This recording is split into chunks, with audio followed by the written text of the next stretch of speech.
Part 3, Luke 7 verses 18 to 35. Good day, everyone. Today, I need to ask you something. And I need you to not give me the church answer. I need the real answer. The one you'd give at midnight, alone in your room, with no one watching. Ready? Have you ever believed in God genuinely, deeply, sincerely believed, and then one day started to wonder if you got it wrong? Like, not a small wobble, not a passing thought, but a real gut level keeps you up at night kind of doubt. Maybe it started when your prayer didn't get answered. You prayed for healing and the person died. You prayed for the job and you got rejected. You prayed for your marriage and he or she still left. You prayed for direction and the silence from heaven was deafening. Or maybe it wasn't a specific event, mga classmates. Maybe it was slower than that. Maybe you started looking at the world, the suffering, the injustice, the innocent people going through hell, the bad people seemingly getting away with everything. And something inside you just whispered, if God is really in control, why does everything look like this? Or maybe, and this is the one that really messes with people, maybe you expected God to show up in a certain way, and He didn't.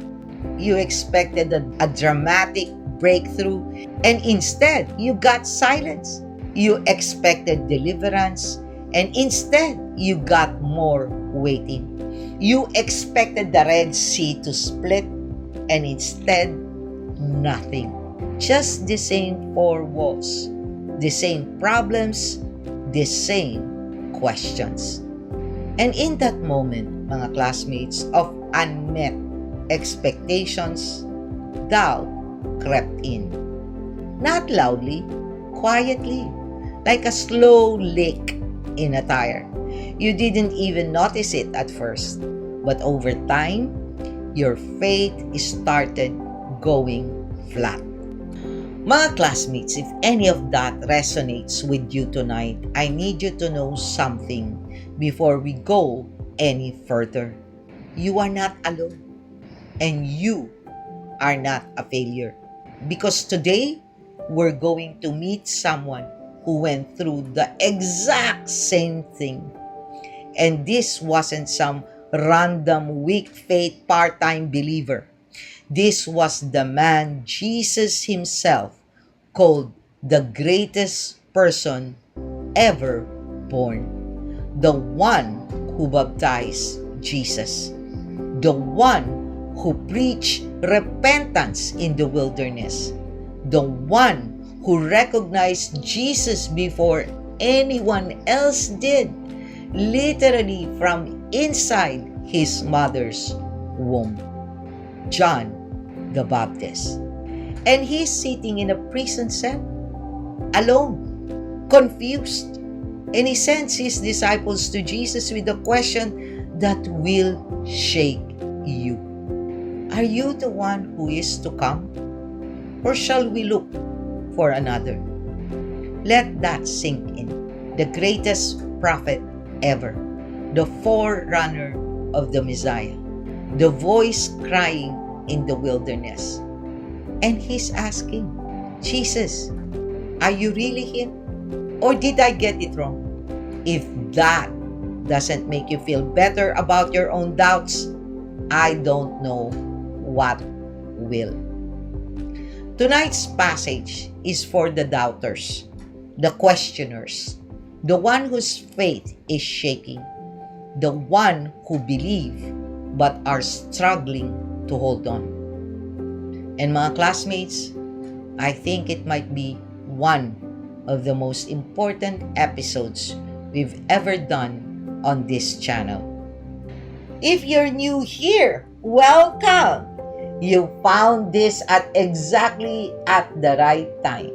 This is Pulot Aral, where we read the Bible together, break it down for real life, and discover that God isn't threatened by your questions. He actually meets you in them. No performance, no pretending, just honest conversation with God's Word. If this resonates, click that like button, subscribe to Pulot Aral, tap that notification bell, and please share this video, mga classmates. I guarantee someone you know is quietly battling doubt right now. They're not posting about it, they're not talking about it, they're just silently struggling. This episode could be the lifeline they didn't know they needed. Let's grow this Bible reading community together, mga classmates. And speaking of creating a Bible community, if you've been watching our journey through Luke's Gospel, you know we've been building something here. But mga classmates, we've also done deep dives through Matthew's Gospel and Mark's Gospel. And if you haven't checked out those playlists yet, you are missing out. There's so much context and connection between the Gospels, and watching those will make everything we cover in Luke land even deeper. All the playlists are linked in the description below. Luke, Matthew, Mark, even our Bible study tips series. Go explore after this episode. Lasting, mga classmates, stay until the end. I've got a discussion question that's going to require real honesty from you. And honestly, the comment section might become the most important part of this episode. So don't leave early. Okay, mga classmates? Ready? Let's walk into the prison cell with John the Baptist today. Mga classmates, this is Doc Jean. Welcome to Pulot Aral. Let's dive in.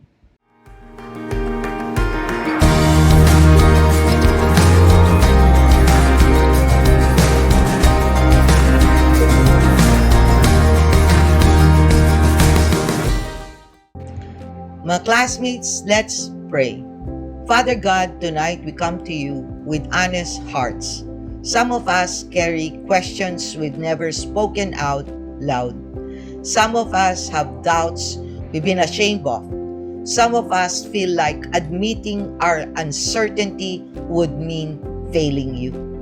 But Lord, tonight, through this passage, show us that you are not intimidated by our questions. Show us that doubt isn't the opposite of faith. It can be the doorway to deeper faith. Holy Spirit, be present. Speak through every verse, every word, every reflection. Meet the person watching tonight who is silently wondering, is God really who He says He is? And answer them, not with condemnation, but with compassion. We surrender this time to you, Father God. In Jesus' name, amen. This is a long passage, 18 verses, and it covers a lot of ground. We've got John the Baptist's doubt, Jesus' response, a powerful miracle recap, Jesus' tribute to John, and then a sharp confrontation about this generation's refusal to respond. So stay locked in. Every section, mga classmates, matters. Mga classmates, let's open the Word. Today's passage is from the Gospel of Luke, chapter 7, verses 18 to 35. And we're reading from the ESV version. Let's now read the passages. Messengers from John the Baptist. The disciples of John reported all these things to him. And John, calling two of his disciples to him, sent them to the Lord, saying, "Are you the one who is to come, or shall we look for another?" And when the men had come to him, they said, "John the Baptist has sent us to you, saying, 'Are you the one who is to come, or shall we look for another?'" In that hour he healed many people of diseases and plagues and evil spirits, and on many who were blind he bestowed sight. And he answered them, "Go and tell John what you have seen and heard. The blind receive their sight, the lame walk, lepers are cleansed, and the deaf hear. The dead are raised up, the poor have good news preached to them. And blessed is the one who is not offended by me." When John's messengers had gone, Jesus began to speak to the crowds concerning John. "What did you go out into the wilderness to see? A reed shaken by the wind? What then did you go out to see? A man dressed in soft clothing? Behold, those who are dressed in splendid clothing and live in luxury are in king's courts. What then did you go out to see? A prophet? Yes, I tell you, and more than a prophet. This is he of whom it is written, 'Behold, I send my messenger before your face, who will prepare your way before you.' I tell you, among those born of women, none is greater than John. Yet the one who is least in the kingdom of God is greater than he." When all the people heard this, and the tax collectors too, they declared God just, having been baptized with the baptism of John. But the Pharisees and the lawyers rejected the purpose of God for themselves, not having been baptized by him. To what then shall I compare the people of this generation? And what are they like? They are like children sitting in the marketplace and calling to one another, "We played the flute for you, and you did not dance. We sang a dirge, and you did not weep. For John the Baptist has come eating no bread and drinking no wine, and you say he has a demon.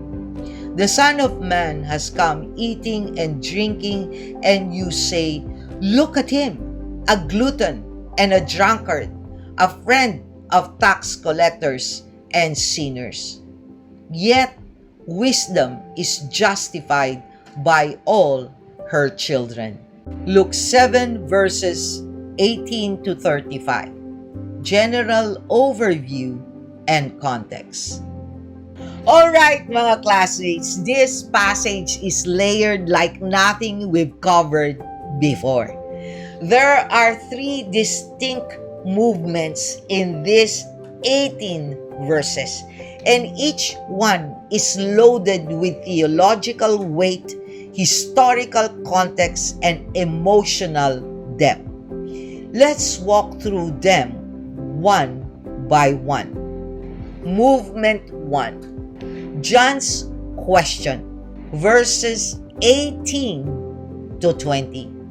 So, verse 18, John's disciples come to him and report everything Jesus has been doing. Remember what just happened in Luke's narrative?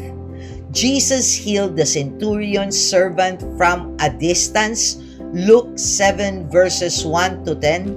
Jesus raised the widow of Nain's son from the dead, Luke 7 verses 11 to 17, word is spreading, mga classmates. Miracles are multiplying. The crowd is buzzing. And John hears all of this from a prison cell. Now, mga classmates, let's establish why John is in prison. Luke doesn't explain it here, but Luke 3 verses 19 to 20 tells us John had publicly rebuked Herod Antipas, the ruler of Galilee, for marrying Herodias, his brother Philip's wife. This was a violation of Jewish law. Leviticus 18 verse 16, 20 verse 21. And John called it out publicly, boldly, without fear. And if you haven't watched or listened to Luke 3 verses 1 to 22 Bible reading and reflections, please do check it out later, mga classmates. And Herod's response, lock him up. According to the Jewish historian Josephus, Antiquities 18:5-2, John was imprisoned in the fortress of Makiras, a remote isolated fortress on the eastern shore of the Dead Sea in modern-day Jordan. This was one of Herod's palace fortresses, perched on a cliff in the middle of the desert. My classmates, try to picture this. John the Baptist, a man who spent his entire life outside, in the wilderness, under open sky, by the Jordan River, preaching to massive crowds, full of fire, full of spirit, full of urgency. And now, he's in a stone box, in the desert, alone with his thoughts. And the question that begins to eat at him, because here's the thing, John had expectations of who the Messiah would be and what he would do. And those expectations were shaped by Old Testament prophecy, particularly prophecies of judgment. Go back to Luke 3 verses 7 to 9, where John is preaching. What did he say? Even now the axe is laid to the root of the trees. Every tree, therefore, that does not bear good fruit is cut down and thrown into the fire. And Luke 3 verses 16 to 17, he will baptize you with the Holy Spirit and fire. His winnowing fork is in his hand to clear his threshing floor and to gather the wheat into his barn. But the chaff he will burn with an unquenchable fire. Do you hear that, mga classmates? John expected fire. He expected judgment. He expected the Messiah to come swinging, to topple the corrupt, to overthrow the oppressors, to separate the righteous from the wicked in a dramatic, visible, unmistakable display of divine power. And instead, what was Jesus doing? Healing sick people, eating dinner with tax collectors, telling people to love their enemies, touching lepers, raising widow sons, being gentle, being kind, being not what John expected. And to make it worse, mga classmates, if Jesus was truly the Messiah, the one with the winnowing fork, the one who would set everything right, why was John still in prison? If Jesus has the power to heal and raise the dead, why hasn't he freed the very man who prepared the way for him? That, mga classmates, is the context behind John's question. Verse 19, are you the one who is to come, or shall we look for another? The phrase, mga classmates, the one who is to come, is loaded. It's a messianic title. It echoes Psalm 118 verse 26. Blessed is he who comes in the name of the Lord. It echoes Malachi 3 verse 1. Behold, I send my messenger, and he will prepare the way before me. And the Lord whom you seek will suddenly come to his temple. Mga classmates, John isn't asking out of curiosity. He's asking out of agony. I gave my life for this. I preached in the wilderness. I called the nation to repentance. I baptized you in the Jordan. I saw the dove descend. I declare you to be the Lamb of God. And now I'm sitting in a cell and nothing looks the way I thought it would. So you tell me, are you him? Or did I waste my life? Mga classmates, that is one of the most honest, most gut-wrenching questions in the entire Bible. Movement 2. Jesus' response, verses 21 to 23. Now, watch how Jesus responds. He doesn't send back a theological lecture. He doesn't rebuke John for doubting. He doesn't say, "How dare you question me after everything you've seen?" Verse 21. In that hour, he healed many people of diseases and plagues and evil spirits, and on many who were blind, he bestowed sight. Mga classmates, Jesus doesn't just tell John's disciple the answer, he shows them. Right there, in real time, he performs miracles in front of their eyes so they can go back to John with first-hand evidence. And then, verse 22, his actual verbal response. Go and tell John what you have seen and heard. The blind receive their sight, the lame walk, lepers are cleansed, and the deaf hear. The dead are raised up, and the poor have good news preached to them. Mga classmates, this is not a random list. Jesus is quoting scripture. Specifically, he's quoting Isaiah 35 verses 5 to 6 and Isaiah 61 verse 1. In Isaiah 35 verses 5 to 6, then the eyes of the blind shall be opened, and the ears of the deaf unstopped. Then shall the lame man leap like a deer, and the tongue of the mute sing for joy. Isaiah 61 verse 1, the Spirit of the Lord God is upon me, because the Lord has anointed me to bring good news to the poor. Mga classmates, these were messianic prophecies. Prophecies that describe what the Messiah would do when he arrived. And Jesus is saying, John, don't look at what I am not doing. Look at what I am doing. And compare it to what the prophets said the Messiah would do. And here's a brilliant trivia, mga classmates. When Jesus listed these signs, blind seeing, lame walking, lepers cleansed, deaf hearing, dead raised, poor hearing good news, he was listing things he had already done in Luke's gospel up to this point. Blind receiving sight, Luke 4 verse 18.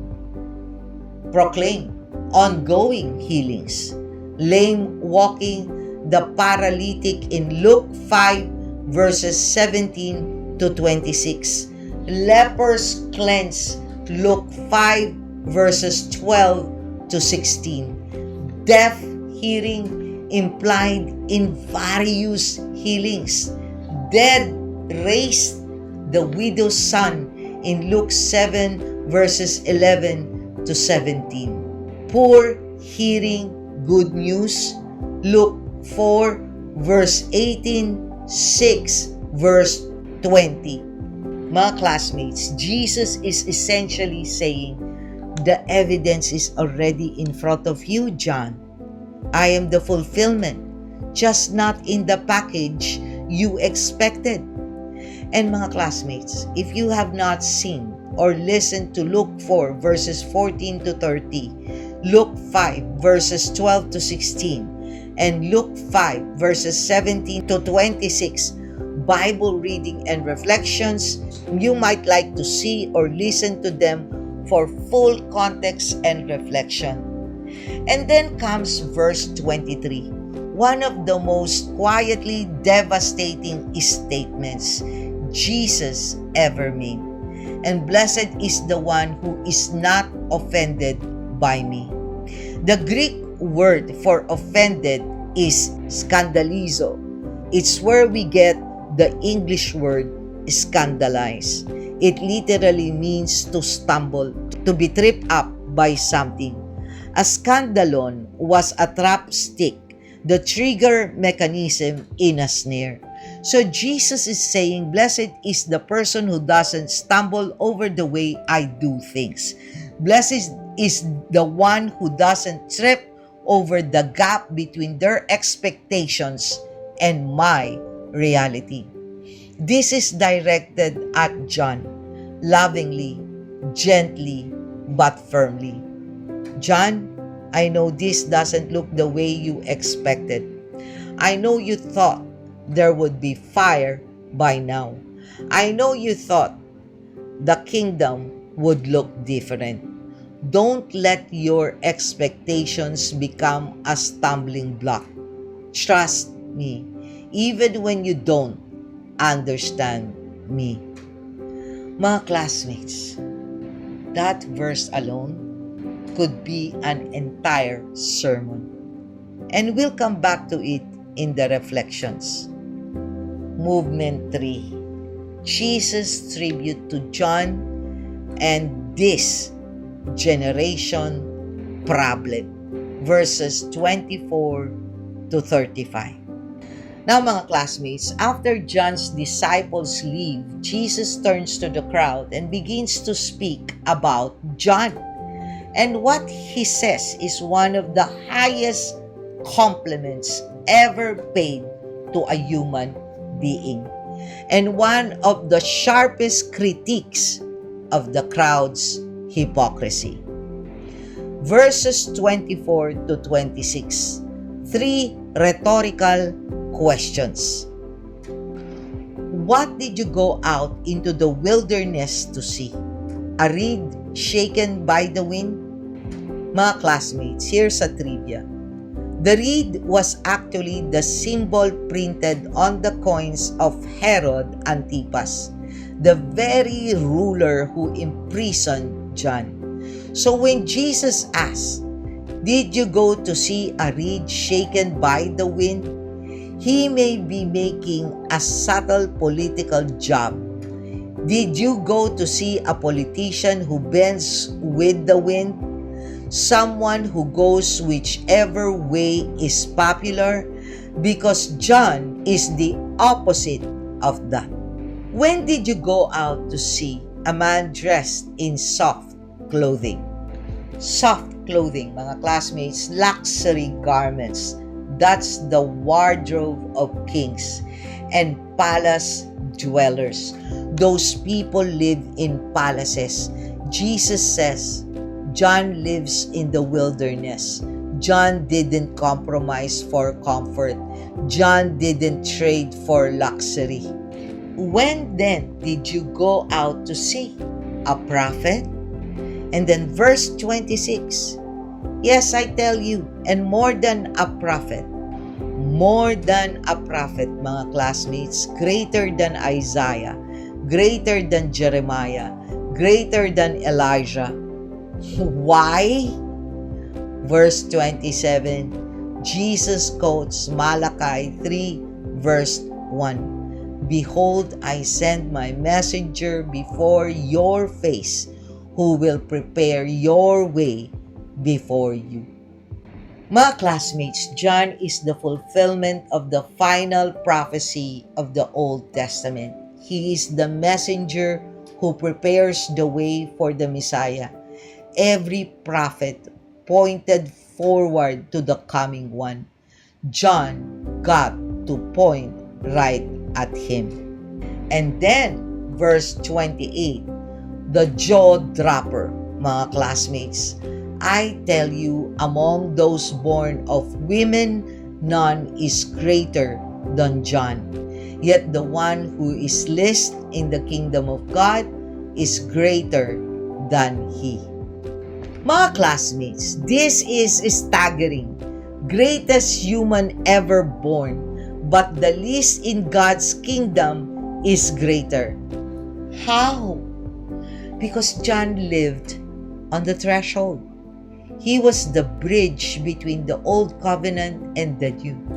He announced the kingdom but lived before its full inauguration through the cross and resurrection. The least in the kingdom has access to what John could only point to: the finished work of Christ, the indwelling Holy Spirit, the completed revelation of God's grace. The verses 29 to 30 gives us the crowd's response, and it splits in two. All the people, even the tax collectors, declared God just, having been baptized with the baptism of John. The sinners, the outcasts, the ones who knew they were broken, they responded. But the Pharisees and the lawyers rejected the purpose of God for themselves, not having been baptized by John. The religious experts, the ones who should have known better, they refused. And this sets up Jesus' final illustration in verses 31 to 35, the parable of the children in the marketplace. To what then shall I compare the people of this generation? They are like children sitting in the marketplace and calling to one another, "We played the flute for you, and you did not dance. We sang a dirge, and you did not weep." Mga classmates, picture this. Kids in a town square playing two games. One group plays wedding music, Dance with Us. The other group plays funeral music, Cry with Us. And the stubborn kids refused both. We won't dance and we won't cry. Nothing satisfies us. Jesus' point, mga classmates, John the Baptist came not eating bread and not drinking wine, and you say he has a demon. The Son of Man has come eating and drinking, and you say, "Look at him, a glutton and a drunkard, a friend of tax collectors and sinners." John was severe, fasting, living in the desert, wearing camel hair, preaching judgment, and they rejected him. He's too intense. He's possessed. Jesus was social, attending dinners, drinking wine, befriending sinners, and they rejected him. He's too relaxed. He's a party animal. The problem was never John's style or Jesus' style, mga classmates. The problem was the people's hearts. They didn't want to respond to anything. They were looking for excuses, and no matter what God did, they found one. And then Jesus drops the mic. Verse 35. Yet wisdom is justified by all her children, meaning time will tell. The proof is in the results. John's ministry produced repentance. Jesus' ministry produced transformation. The children of wisdom, the fruits, the outcomes will vindicate the truth, no matter how many people reject it in the moment.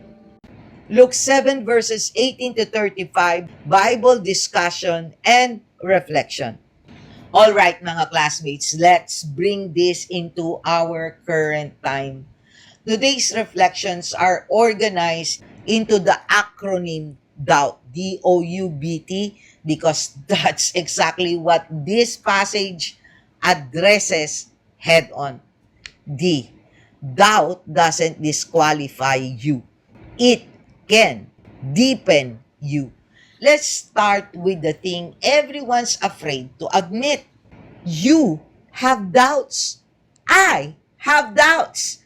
John the Baptist, the greatest human ever born according to Jesus, had doubts. And yet, after John expressed his doubt, Jesus didn't demote him. He didn't disown him. He didn't say, well, I guess John's faith wasn't that strong after all. He turned to the crowd and gave John the highest praise any human has ever received. Among those born of women, none is greater than John. Jesus said that after the doubt, not before, after. Mga classmates, do you hear what that means? Your doubt does not cancel your value in God's eyes. Your questions do not erase your faith. Your struggle does not disqualify you from God's love or purpose for your life. In our culture, mga classmates, especially in religious culture, we're taught that doubt is the enemy of faith. That if you really believe, you would never question. That having questions means you're weak. That if your faith wavers, something is wrong with you. And so, what happens? We suppress our doubts. We hide them. We feel ashamed. We put on the everything is fine mask. On Sunday morning, while Monday through Saturday, we're quietly wrestling with questions we're terrified to say out loud. But mga classmates, doubt that drives you toward God is not the enemy of faith. It's the engine of deeper faith. John didn't abandon God when he doubted. He sent his question to Jesus. He brought his confusion to the right person, and Jesus answered. Some of the strongest believers I've ever met are the ones who've wrestled with the hardest questions. Their faith isn't shallow and untested. It's forged, tested by fire. And because they had the courage to ask the hard things, they discovered a God who was big enough to handle every question. So, mga classmates, if you're doubting today, don't run from God. Run to Him. Bring the question. Voice the confusion. Be honest. He's not threatened by your uncertainty. He already knows it's there. Mga classmates, we are all born with sin. You can either believe or accept this fact or not, but it is the truth. And because we are born in a time when we do not physically see Jesus, nor do we have true prophets delivering the word of God from heaven, how can we honestly say we never experienced doubts about Him? I did. When I became rebellious against Him in 2019, I depended on my own knowledge, the culture of the times, and my distorted view of God. And even now that I have surrendered to Him, doubts still creep in, mga classmates. Why? Because we are inundated with so many deceptive teachings, false religious leaders, and priests, and pastors, and cultural norms that are shifting. What was once right is now wrong, and what was once wrong is now right. If you share the Bible's truth about sexual immorality, for example, for both heterosexual and homosexuals, you are accused of being a prude or worse, homophobic. If you stand against the termination of an unborn child, you are labeled anti-human rights and anti-feminism.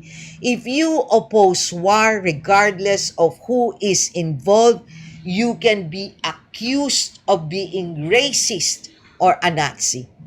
If you are a true Christian and have been born again, no matter your religious Christian affiliation, you know that we will face persecution one way or another, especially in these times. Unlike John the Baptist, who met Jesus and knew his whole life that he was to prepare the way for the coming Messiah, we have not had that face-to-face encounter. Yet even John the Baptist, being able to meet Jesus, had a moment of doubt. And so will we, mga classmates. That's also a fact, unfortunately. I went through so many doubts, mga classmates. Am I truly discerning what God impresses upon me to do? Or am I just imagining it? Am I doing this for His glory or my own? Am I really believing the right theology that will lead me to salvation? Will all these things I am doing for Pulot Aral be worth something for others and glorify Him? Or am I just wasting my time? Will He truly be there for me when I am all alone in this world, when my mother passes away? So many doubts, mga classmates. But I have learned that the difference between a truly born-again Christian and one who is not the absence of doubt. It is the level of faith. And most of all, its steadfastness to God. Of course, mga classmates, God's enemies will create deceptive scenarios to make us doubt God's identity, character, and promises. The world, Satan, and even our own flesh will not allow us to come to God so easily. But if you are indeed born again, that doubt will not linger too long. Why? Because God is holding us and He will not allow us to slip away from His hands. As John 10 verses 28 to 29 NIV version states, I give them eternal life and they shall never perish. No one will snatch them out of my hand. My Father who has given them to me is greater than all. No one can snatch them out of my Father's hand.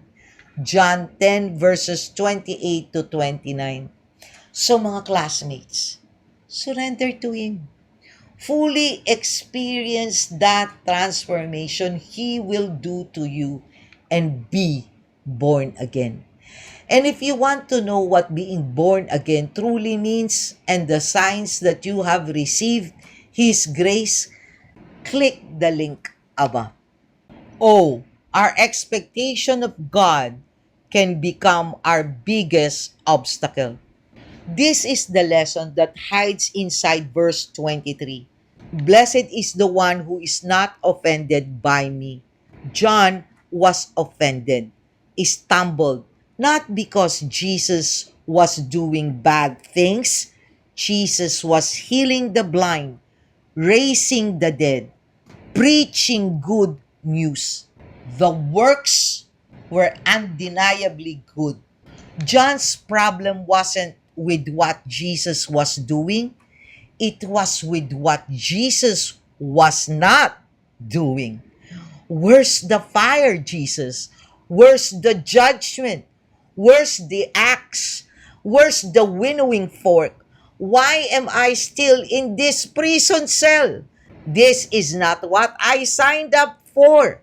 Mga classmates, how many of us are in that exact same place? Not disappointed because God is doing nothing, but disappointed because God isn't doing what we expected. God, I expected healing. Why are you giving me endurance instead? God, I expected the door to open. Why are you keeping me in this waiting room?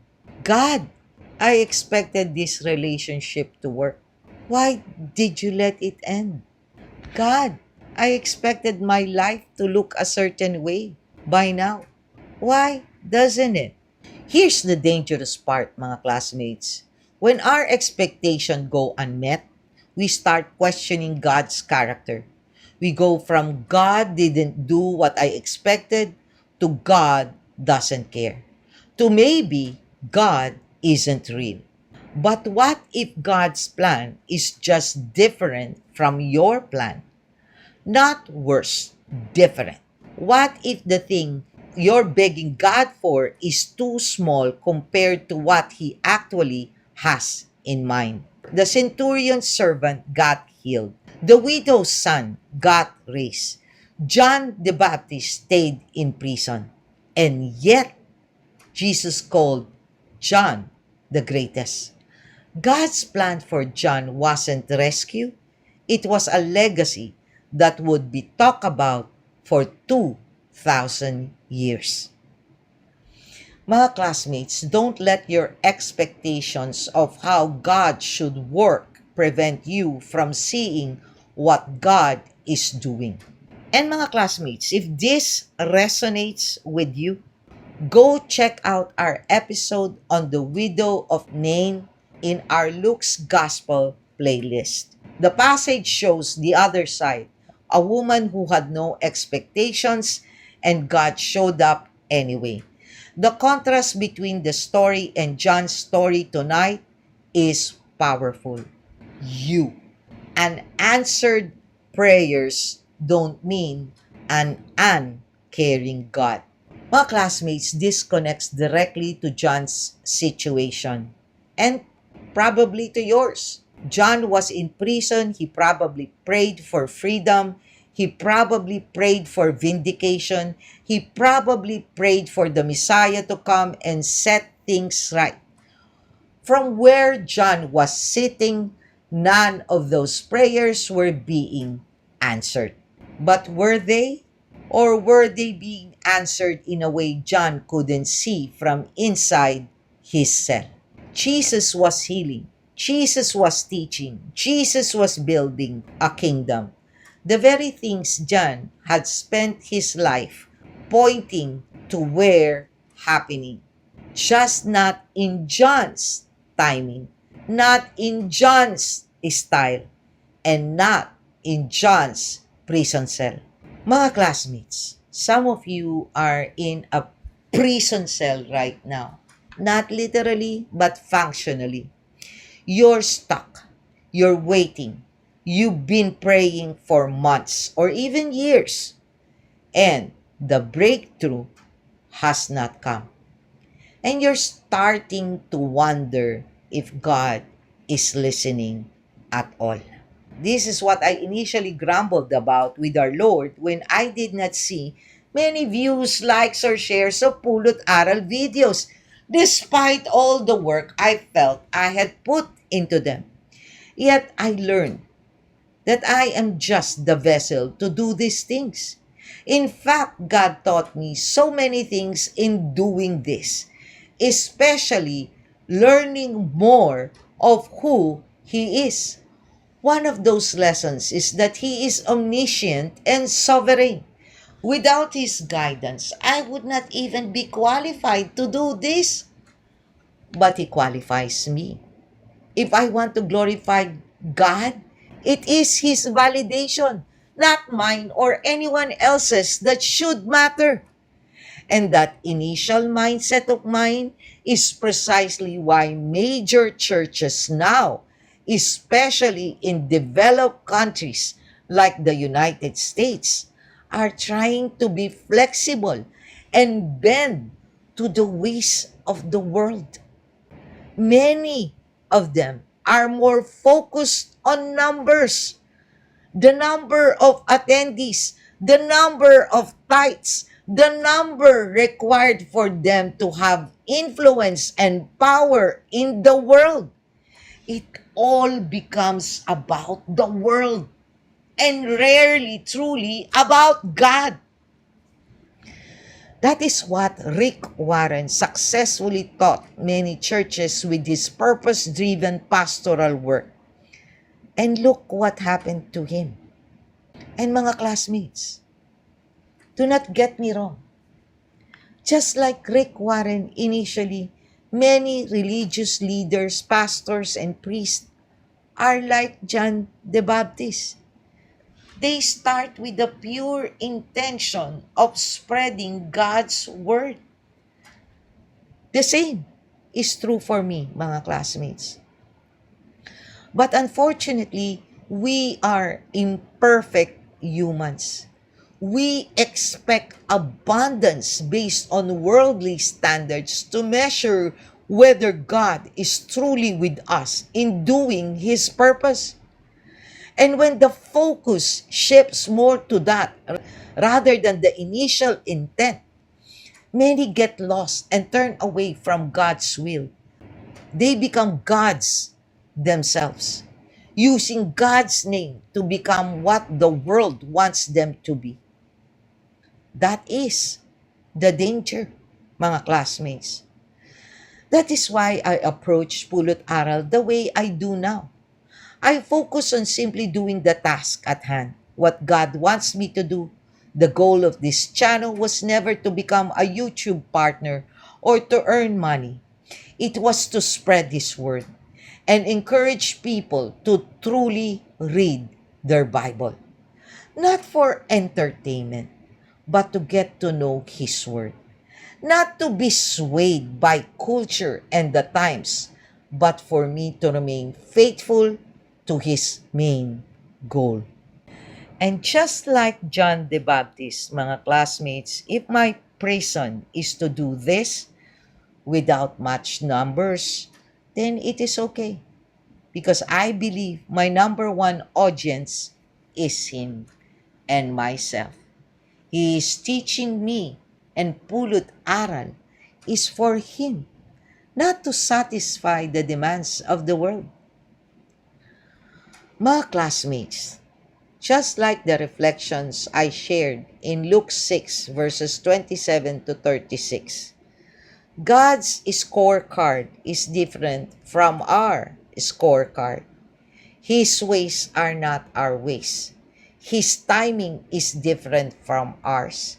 And if you have not yet seen or listened to Luke 6 verses 27 to 36 Bible study and reflections, please check it out for proper context. In the end, mga classmates, I do this for Him. And if it remains like this forever until I finish the entire Bible, then so be it. Because just like John the Baptist, I just want to be sure that this is the assignment He wants me to do. And not just a figment of my imagination or grandiosity. Let me tell you, mga classmates, something that is both hard to hear and deeply comforting. God's silence is not God's absence. Sometimes God is working on a scale you cannot see from where you are sitting. Sometimes the answer to your prayer is happening in another room, in another person's life, in another timeline. And the thread that connects it to you hasn't become visible yet. The widow of Nain didn't pray for a miracle, but Jesus was already walking towards Nain before she even woke up that morning. The centurion's servant was already being healed before the messengers got back to the house. And John's legacy was being established even while John sat in a cell wondering if it was all for nothing. Mga classmates, God is not slow. He is not deaf. He is not indifferent.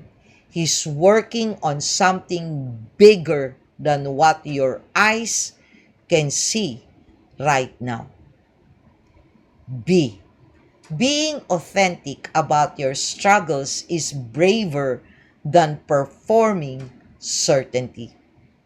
Mga classmates, the reason I love this passage so much is because it gives us permission to be honest. John the Baptist didn't pretend to be fine. He didn't put on a brave face. He didn't say, "Oh, I'm in prison, but it's all good. God's got a plan." No. He looked at his circumstances. He looked at his questions, and he sent them to Jesus publicly through his disciples for everyone to know. In a religious culture that values certainty above everything, where the right answer is always, "I'm blessed," where admitting struggle feels like admitting defeat, where questioning is treated as rebellion, John's honesty is revolutionary. And Jesus honored it. Not only did he not rebuke John, he then went on to call John the greatest human ever born. As if to say, this kind of raw, honest, desperate seeking, this is what a real relationship with me looks like. Mga classmates, some of us need to stop performing faith we don't feel and start being honest about where we actually are. Not so that we can wallow in doubt, but so that we can bring that doubt to the one who can actually do something about it. Your small group, mga classmates, doesn't need another person saying, "I'm good." Your family doesn't need another forced smile. Your prayer doesn't need another scripted, safe, and say all the right things prayer. God can handle your honesty. In fact, He prefers it. Remember our episode on Luke 6 verses 43 to 45? The tree and its fruit, the overflow of the heart. Authenticity is the fruit of a heart that trusts God enough to stop pretending. If you haven't watched that one, it's in Luke's playlist. Go revisit it, mga classmates. T. Truth is proven by time, not by popularity. Mga classmates, wisdom is justified by all her children. This final verse is the capstone of the entire passage, and it speaks directly to our cultural moment. We live in a world that confuses popularity with truth. If something gets a lot of likes, it must be right. If a lot of people believe it, it must be valid. If the crowd cheers, it must be good. But Jesus points out something devastating. The crowd rejected both John and Jesus. John was too severe. Jesus was too inclusive. The crowd found fault with everyone and everything. No messenger was good enough. No style was acceptable. And Jesus says, fine, you can reject the message now, but time will tell. The fruit will speak. Wisdom will be vindicated by her outcomes, not by her applause. Mga classmates, this has massive implications for our lives. Are you making decisions based on what's popular or what's true? Are you following the crowd or following conviction? Are you measuring the value of your faith by how many people validate it or by the fruit it's producing over time? Because some of the truest things in your life will be the most unpopular things. Choosing integrity when everyone around you is cutting corners. Staying faithful when everyone else is quitting. Forgiving when the internet says you should get revenge. Being patient when the culture says you should have everything now. The crowd might not clap, but wisdom is justified by her children. Time will tell. The fruit will speak. And one day, what seemed foolish will be proven faithful. If you want to dive deeper into this theme, mga classmates, check out our episodes on the Beatitudes and the woes in our Luke's Gospel playlist. Luke 6 verses 20 to 23 and Luke 6 verses 24 to 26. In those passages, Jesus literally says that the people the world celebrates might be in danger, while the ones the world dismisses are actually blessed. Same theme, different angle. It all connects. Okay, mga classmates, heavy stuff tonight, right? Real stuff. The kind of stuff that doesn't leave you quickly. And that's a good thing. So here's tonight's discussion question for the comment section below. Have you ever had a moment where you genuinely questioned whether God was who he said he was? What happened? And where are you now? This one takes courage, mga classmates, but I believe the comment section tonight can become a place of healing for a lot of people. When one person says, I doubted too, it gives someone else permission to be honest. So be brave. Share your story. Let's carry each other tonight. So to quickly recap, in Luke 7 verses 18 to 35, John the Baptist, in prison, confused, and battling unmet expectations, sends his disciple to ask Jesus the hardest question of his life. Are you the one, or should we look for someone else? Jesus responds not with rebuke but with evidence, pointing to the fulfillment of the messianic prophecy through his works. He then honors John publicly as the greatest person ever born, while challenging the crowd for their hypocrisy, rejecting John for being too serious and John for being too social. And he closes with a timeless truth. Wisdom is proven by its fruit, not by popular opinion. Our DOUBT lessons tonight. Doubt doesn't disqualify you, it can deepen you. Our expectations of God can become our biggest obstacle. You unanswered prayers don't mean an uncaring God. Being authentic about your struggles is braver than performing certainty. T. Truth is proven by time, not by popularity. And, mga classmates, if you missed the previous episode on Luke 7 verses 11 to 17, the widow of Nain and the God who shows up at funerals, go watch that. It's the passage that directly precedes tonight's episode and the miracle that partly triggered John's question. The connection between the two episodes is incredible. Link in the description below. Mga classmates, thank you for joining me in tonight's Bible reading and reflection of Luke 7 verses 18 to 35.